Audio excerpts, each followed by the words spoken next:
had so many linebackers. That's why I was like, Oh he's yeah. almost. Okay, now secondary cornerbacks. This is a runaway. This is easy. It's Fred Smoot.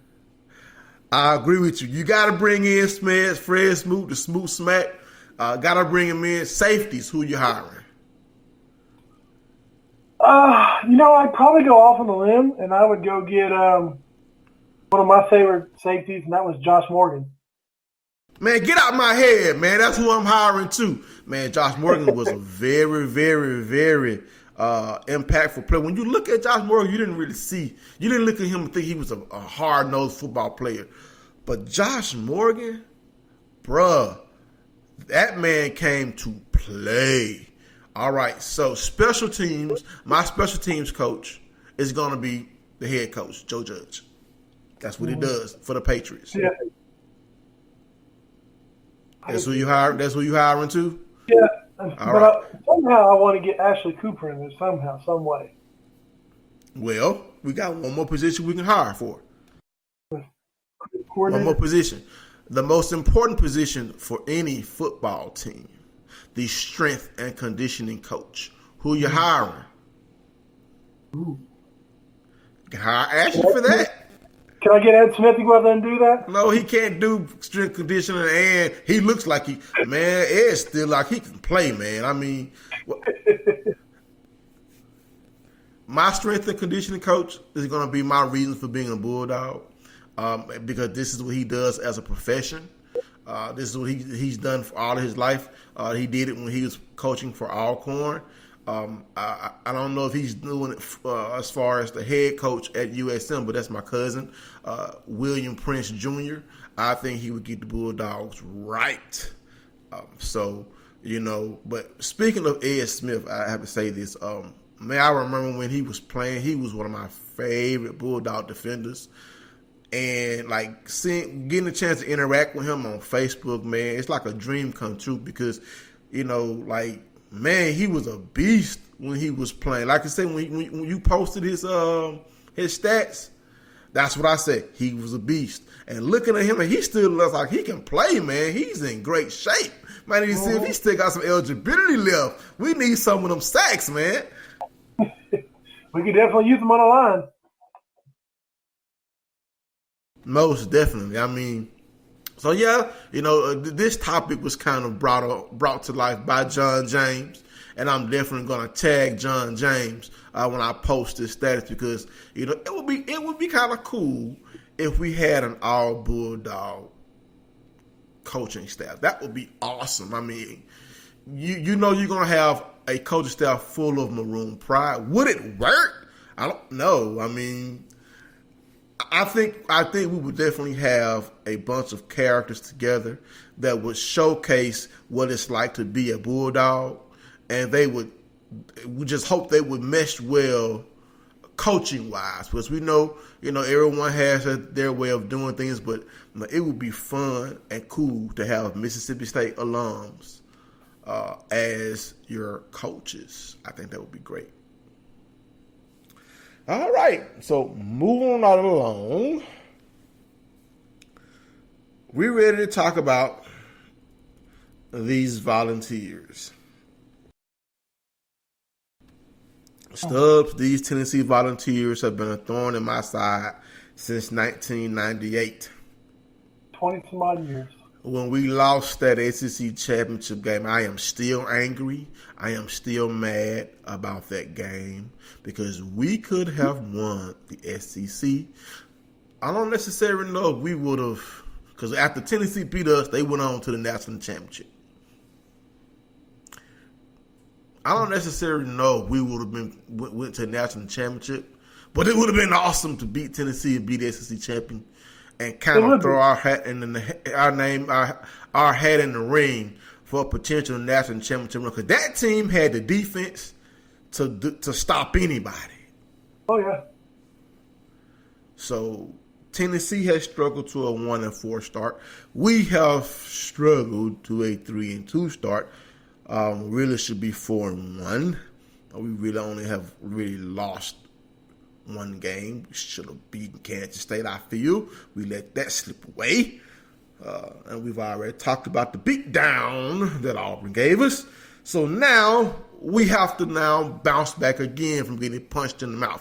When we lost to Kansas State, we bounced back against Kentucky, punched Kentucky in the mouth. Now we got Auburn beat us like Brock Lesnar beat John Cena a couple of years ago. Did you watch wrestling? Yeah, I'm a big wrestling fan. I mean, you remember how he beat John Cena, just suplexing him all over the ring? That's how Auburn beat us. Suplex City.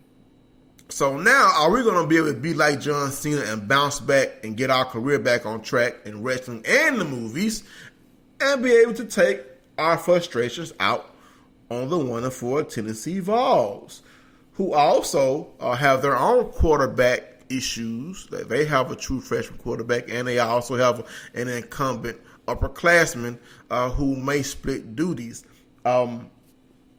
We have Tommy Stevens, who, with his injuries, has opened the door for the Gary Schrader era. Now, I read saw where Tommy Stevens said he was rested. That was on Gene's page, and ready for the road trip to Tennessee. But is Stevens 100%? Should we start Stevens or should we start Schrader? Stubbs. With Tommy Stevens, we know our offense hums like a Mustang. I mean, the man can throw the ball. He hasn't been much of a rushing threat from the quarterback position, but he's a better passer than Schrader at this point in his career. We know with Gary Schrader, our offense is not as efficient passing-wise, but he brings not a Nick Fitzgerald-like rushing attack, but it's a Gary, because Nick Fitzgerald, if he hits the same, he's gone. Gary Schrader doesn't have that gear yet, but he runs with such reckless abandon. I mean, he runs how Nick Fitzgerald ran before he got hurt. So who would you start? Would you start the guy who's injury prone and can throw the ball better?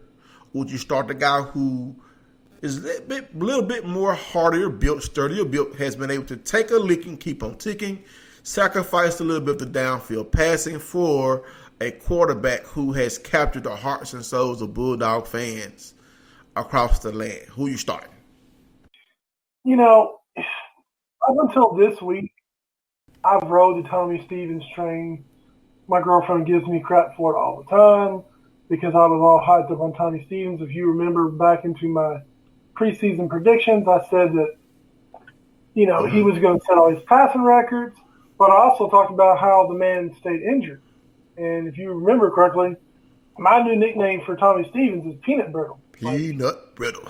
He cannot take a hit. And that's what me and Ed Smith talked about a couple weeks ago. Before the game, I said, the dude has not played against an SEC defense. And the moment one of these big dudes hits him, he's done. What happened? First quarter, Tommy Stevens, done. Knee, gone. Now he's rested up. So he went from having a busted up shoulder in the Southern Miss game to a busted up leg in the Auburn game. Tennessee's like playing a high school team. So I don't know. Like I'm now officially on Garrett Schrader train. I'm officially done with Tommy Stevens because I believe you've got to stick somebody in it that's going to be able to stay in it. If you game plan around Tommy Stevens and he gets hurt every single game by the wind blowing on him, it's time to move on.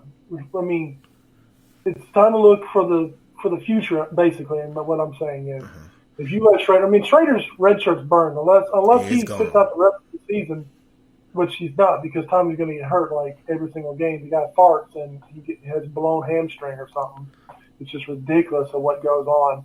And I feel for him because he's always been injured, and I thought he would really do something. And he has a great arm and a great pass, but I feel like the team clicks more when Schrader's in there. When Schrader came in for the Auburn, and we started putting up points. Now, Auburn did end up putting their third-string defense in at the end, but Schrader was moving the ball, and I just feel like he gives us a better chance to win. Well, here's my analysis on this. I don't object to a 2-quarterback system. You have two quarterbacks, both with strengths and weaknesses.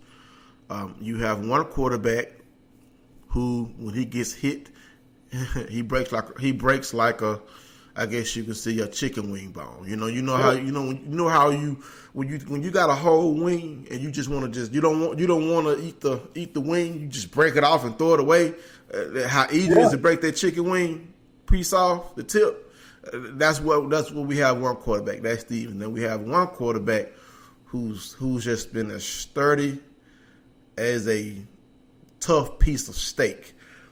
I think you play them both. I think you have to keep teams honest when Schrader is in the game. You have to be able to throw the ball some. Find out what he does well. When you need to pass per passing downs, you got to put Stevens in. And you do have to be honest as far as with screens to play action. And here's something about Stevens.